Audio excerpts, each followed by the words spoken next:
Hey everybody, I know you're excited to see the next installment of AR9-ish videos, and so because you guys have gone crazy about the mag compatibility and just reliability of the Foxtrot mic AR9, and so I just can't leave things alone, so I keep changing it. And so I got more updates about what works and what I'm liking, and maybe things to make it a little bit more affordable. One is that I changed the brace. I went from PDW brace to SBA 3 brace, and I like the SBA 3 brace. But what happened was, for some reason, it wouldn't cycle after I changed it. And so I contacted Foxtrot Mike, and I was talking to them about what I was having going on, and you know, of course, I had an idea about what was going on, but they confirmed my thoughts, and they said that it's probably a buffer spring issue.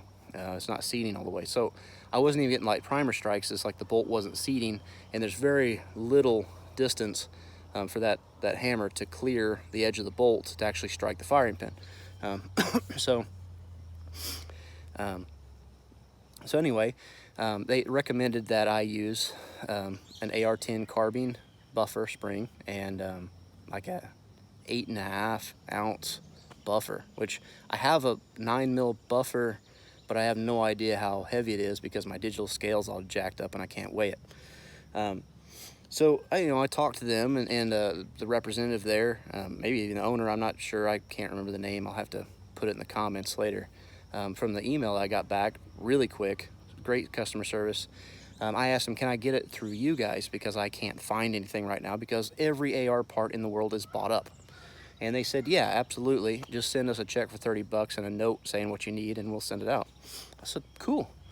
And then I never did it. So I've been putting off making another video on this thing because it wouldn't run.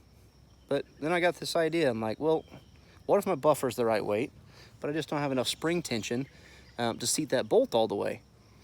So I went down to my toolbox where I have a plethora of spare parts, and I pulled out an AR-15 rifle buffer spring. Sorry if I get the sun in your face. You can tell here that these are two different length springs. The black one, which because it's black and coated, you can tell it's some cheapo spring, and that's what was in there. The rifle spring, however, is not, and it's an inch longer. So I thought, well, that would give it enough tension to work right.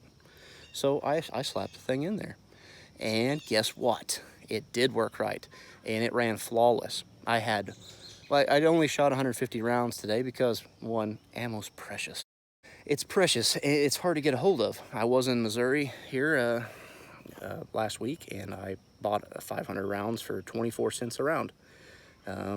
Before the crazy people bought up everything, it was like 18 cents a round. So it's hard to find, and it's hard to afford. So I was shooting Russian steel case, Tula, whatever ammo today, because it's cheap, and I could buy it at Rural King. So I shot Russian steel case ammo with a AR-15 rifle length buffer spring, and it ran great. I had one jam, and it was because that round was a dud, and I shot it. I tried to fire it 3 times, and you can see heavy primer strikes, 3 different attempts, this one bullet, and it never went off. So not the rifle, it's the bullet. So anyway, I want you to see what it was doing beforehand with some old videos that I hadn't posted because it was running like crap. It was just the spring's fault. So I'll post that, and then we'll look at what it did today and talk about some of the upgrades and what I've done. So check it out.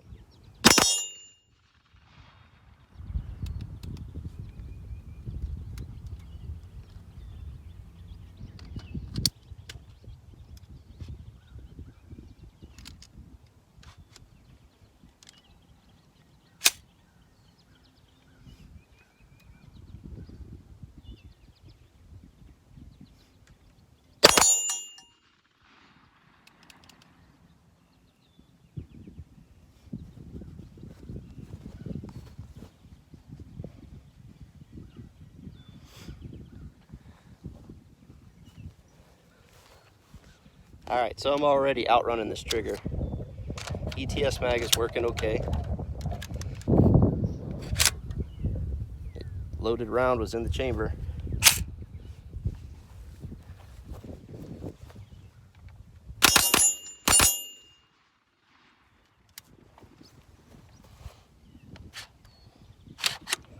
Another loaded round.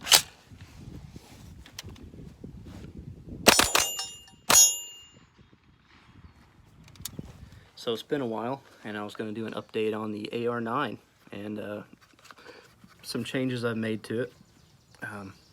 I have put an SBA3 brace on it instead of the PDW brace.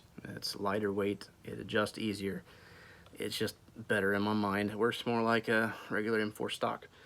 And then I've also changed the lower receiver to a standard AR-15 lower, which is magnesium alloy, so it's a lot lighter weight. So it's really decreased the weight of the gun. It was super heavy. The billet receiver and the PDW brace with all the steel and stuff on there. And so I'm using the EndoMag, which is a regular PMag, Gen 2, Gen 3 PMag, with the guts taken out of it, and EndoMag insert by Mean Arms. And so what I'm doing is just function testing it and seeing how well it works. It also allows me to use the same manual of arms as my regular AR-15, and it has last round bolt hold open, which is a big deal.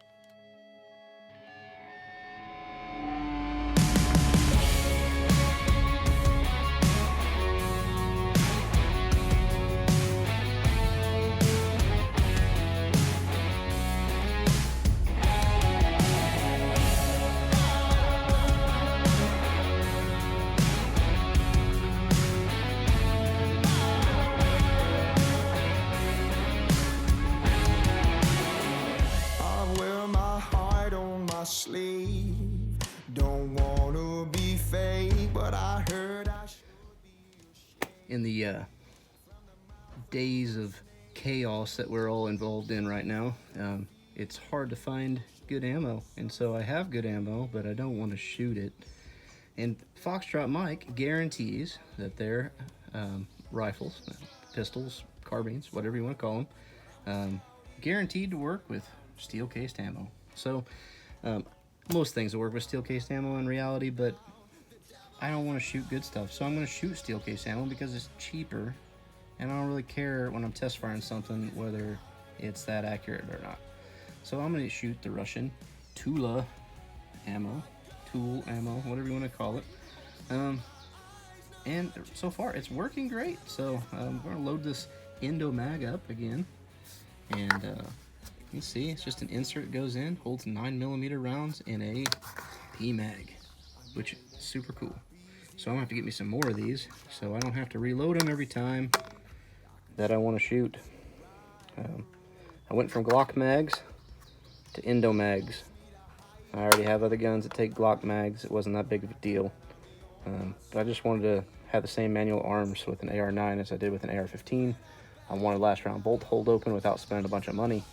And here we go. It's lighter weight, it works great, and yeah, I like the EndoMags. I think they're working really good. We'll have to see what they do in the long run, being that we have these kind of flimsy plastic pieces on top. I think they'll still work, but we will have to see in the long term if they maintain their sturdiness or if they just break off and disappear. So anyway, let's shoot this thing some more.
overall, it ran great today. I'm very, very happy with it. It's running like it did when I first got it with that as the PDW brace. And I love that the EndoMag works great. The only issue I had is I loaded it too full, which I don't know if that means I need to put 29 in it. I think that's what that means. But I could have shoved another extra round in there, and it wouldn't seat the mag. I only had that problem once.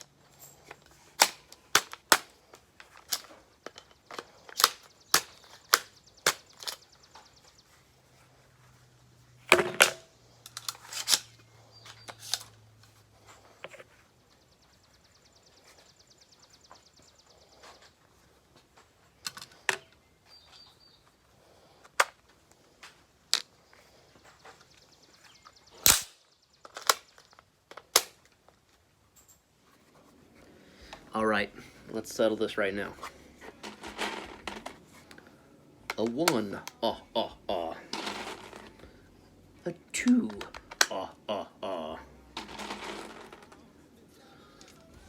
hurry up and let's get this over.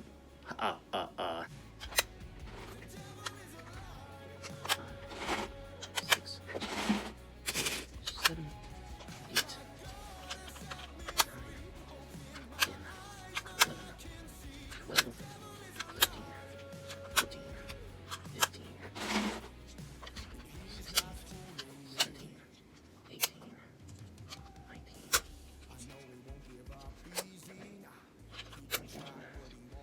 22, 23, 24, 25, 26, 27, 28,